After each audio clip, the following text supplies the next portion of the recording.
प्रचलित प्रसंग के अनुसार महात्मा बुद्ध एक स्थान से दूसरे स्थान भ्रमण करते रहते थे और लोगों को उपदेश देते थे। इसी यात्रा के दौरान एक बार महात्मा बुद्ध किसी गांव में पहुंचे। गांव के लोग उनके दर्शन करने और प्रवचन सुनने पहुंच रहे थे। कुछ ही दिनों में क्षेत्र के काफी लोग बुद्ध के उपदेश सुनने आने लगे। तभी एक दिन वहां एक महिला पहुंची। उसने बुद्ध से पूछा कि आप तो किसी राजकुमार की तरह दिखते हैं, आपने युवावस्था में ही संन्यास क्यों धारण कर लिया?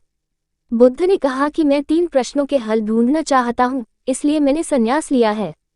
बुद्ध आगे बोले कि हमारा ये शरीर अभी युवा और आकर्षक है, लेकिन ये वृद्ध होगा, फिर बीमार होगा और अंत में मृत्यु हो जाएगी। मुझे वृद्धावस्था, बीमारी और मृत्यु इन तीनों के कारण जानना थे। इन 3 प्रश्नों के हल मुझे खोजना थे। बुद्ध की ये बातें सुनकर महिला बहुत प्रभावित हो गई और उसने उन्हें भोजन के लिए आमंत्रित किया। जैसे ही ये बात गांव के लोगों को मालूम हुई तो सभी ने बुद्ध से कहा कि वे उस स्त्री के यहाँ न जाए, क्योंकि उसका चरित्र सही नहीं है। बुद्ध ने गांव के सरपंच से पूछा कि क्या ये बात सही है।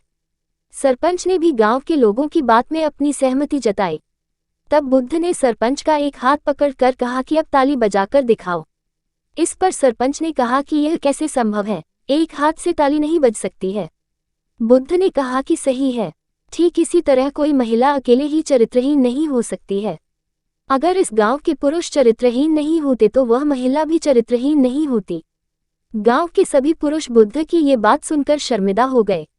बुद्ध ने कहा कि अगर हम अच्छा समाज बनाना चाहते हैं तो सबसे पहले हमें खुद को सुधारना जरूरी है। अगर हम सुधर जाएंगे तो समाज भी बदल जाएगा। हम बुराइयों से बचें, यही सुखी जीवन की सीख है।